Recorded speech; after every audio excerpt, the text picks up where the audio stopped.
Oi gente, eu sou Carlos Daniel, aqui do escritório Vitória Neto Advocacia. No vídeo de hoje eu vou explicar os principais benefícios por incapacidade do INSS, que são direitos de quem está doente ou possui alguma limitação de saúde que impede de trabalhar. Vamos falar sobre benefício de prestação continuada ao deficiente, o BPC-LOAS, sobre aposentadoria por invalidez, sobre auxílio-doença comum, auxílio-doença acidentário e também sobre auxílio-acidente. Eu vou te explicar quem tem direito, quais são os requisitos, as diferenças entre eles e como solicitar.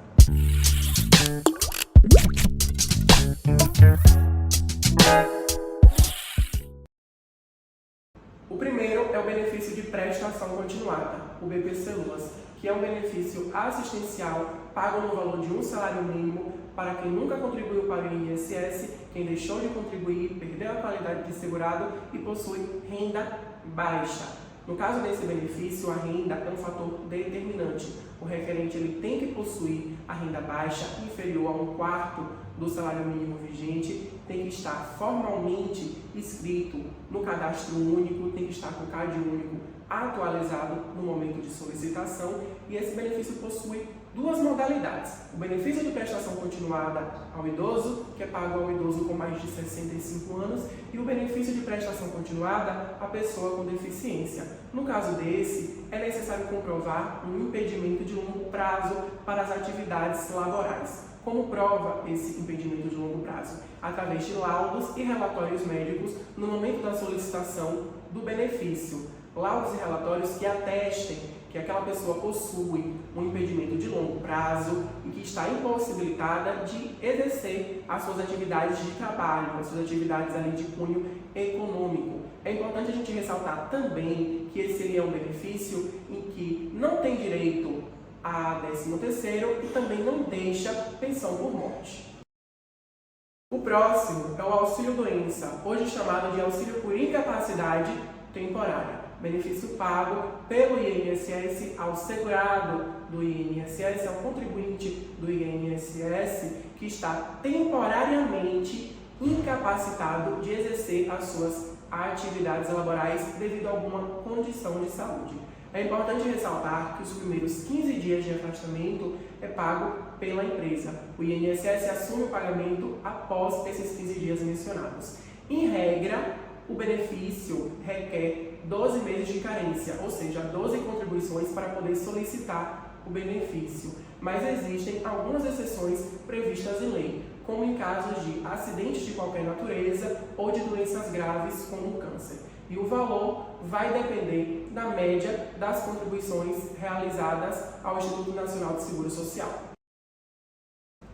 No caso do auxílio-doença acidentário, ele possui algumas diferenças em relação ao auxílio-doença comum, que foi o que a gente citou anteriormente. No caso do acidentário, a incapacidade surge através de um acidente de trabalho, típico ou de trajeto, ou de alguma doença ocupacional. As principais diferenças é que no acidentário não existe carência para poder solicitar o benefício.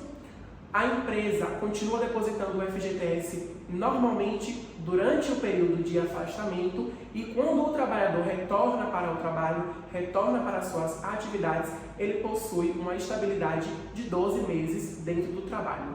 Mas atenção, é importante emitir CAT, comunicação de acidente de trabalho, para poder solicitar o benefício.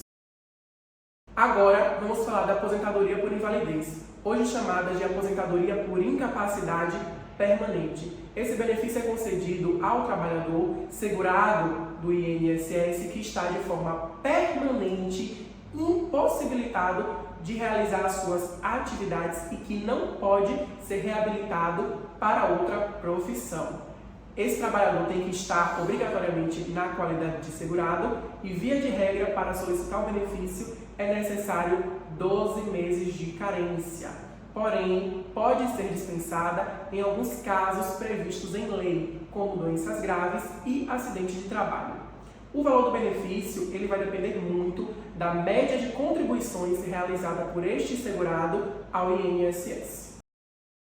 Vamos falar agora do auxílio acidente. Muitas pessoas confundem com o auxílio doença, porém não é a mesma coisa e possuem diferenças gritantes. No caso do auxílio acidente, ele não exige nem capacidade temporária nem a incapacidade permanente. Ele é um benefício indenizatório, que é pago para o trabalhador segurado do INSS que sofreu um acidente ou teve uma doença que lhe causou sequelas que diminuíram a sua capacidade laborativa para o trabalho.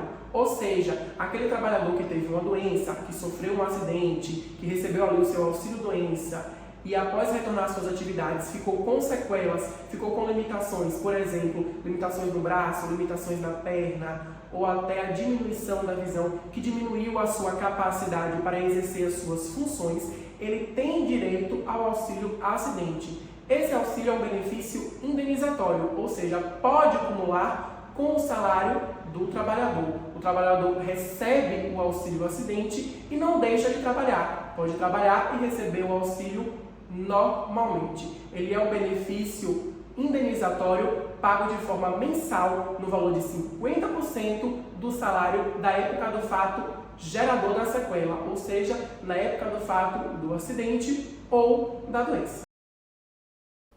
Então agora você já conhece os principais benefícios por incapacidade do INSS. O auxílio por incapacidade temporária, que é o auxílio-doença comum, e o auxílio-doença acidentário. A aposentadoria por incapacidade permanente, a antiga aposentadoria por invalidez. O auxílio acidente e também o benefício de prestação continuada à pessoa com deficiência, o BPC-LOAS. Muitas pessoas têm esses direitos e nem sabem, e algumas pessoas têm o seu processo indeferido devido à falta de informação. Por isso, é muito importante entender como funciona o processo dentro do Instituto Nacional de Seguro Social e quais são os seus direitos.